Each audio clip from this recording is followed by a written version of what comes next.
Assalamualaikum warahmatullahi wabarakatuh. Halo teman semua. Siapa sih yang di sini suka mengisi waktu luangnya dengan komputer ataupun yang memang bekerja dengan komputer? Tahu nggak sih saat ini komputer digunakan hampir di semua aktivitas manusia, mulai dari bidang pendidikan, pekerjaan, dan banyak lagi.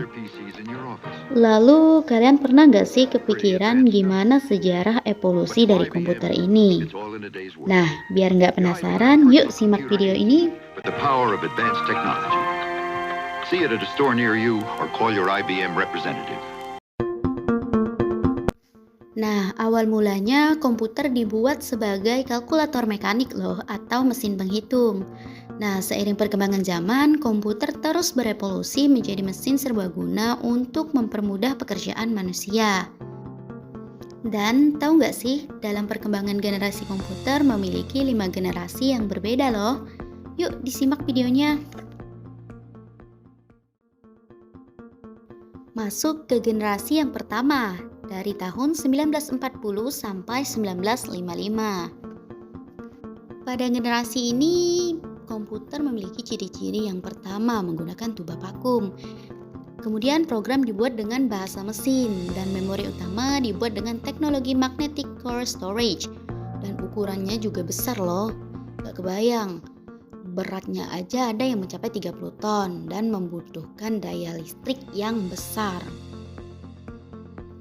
Nah, ini merupakan contoh generasi pertama ada Electronic Numerical Integrator and Computer atau ENIAC. Ini merupakan komputer yang dirancang oleh John Mauchly and John Presper and Kurt di Universitas Pennsylvania. Beratnya mencapai 30 ton dan berisi lebih dari 18.000 tabung vakum. Dan tentunya membutuhkan daya yang besar yaitu 140 kW dan melakukan operasi penambahan 5.000 operasi per detik. Memorinya terdiri dari 20 akumulator dengan masing-masing menampung 10 digit. Dan tahu nggak sih, dana yang digunakan juga sangat-sangat besar yaitu mencapai $1 juta. Tujuan utama komputer ini untuk membantu US Army dalam menghitung target sasaran bom pada Perang Dunia Kedua. Kemudian ada contoh kedua yaitu mesin von Neumann dari generasi pertama. Jadi mesin ini memiliki memori 1000 penyimpanan yang disebut Word dan memiliki 21 buah instruksi. Nah, untuk contoh yang terakhir ada Unipac atau Universal Automatic Computer. Nah, komputer ini juga dirancang oleh Mauchly dan Enkert dan dikeluarkan oleh perusahaan The Enkert-Mauchly Computer Company. Dan ini merupakan komputer komersial pertama yang dipasarkan. Nah, masuk ke generasi yang kedua dari tahun 1964 hingga 1971. Pada teknologi tabung vakum di generasi yang pertama digantikan dengan transistor pada generasi kedua ini. Keunggulan komputer pada generasi kedua ini dinilai jauh lebih efisien daripada generasi sebelumnya. Pada periode inilah bahasa pemrograman mulai digunakan. Bahasa yang digunakan yaitu bahasa assembly dan bahasa simbolik. Komputer generasi ini banyak digunakan di berbagai instansi loh, seperti universitas, perusahaan, hingga pemerintahan. Beberapa komputer generasi kedua ada Atlas dan Mark II.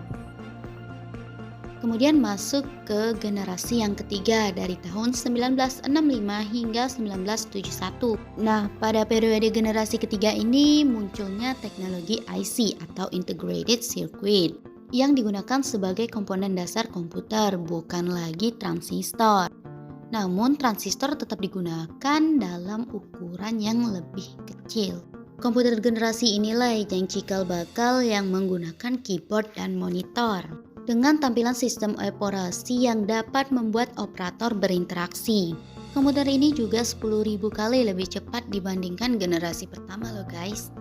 Komputer ini sudah menggunakan visual display yang bisa menampilkan gambar dan grafik yang sederhana. Selain itu, komputer ini juga sudah dapat melakukan multiprocessing.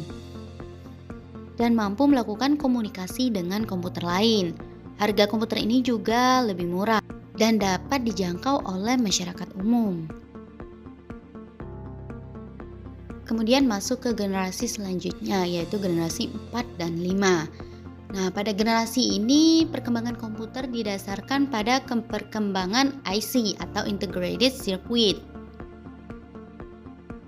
Macam-macam IC, ada yang pertama SSI atau Small Scale Integration, yang kedua ada Medium Scale Integration, yang ketiga ada Large Scale Integration, kemudian ada Very Large Scale Integration, dan yang terakhir ada Ultra Large Scale Integration. Nah, pada generasi keempat ini merupakan cikal bakal dari komputer jinjing atau yang biasa disebut dengan laptop.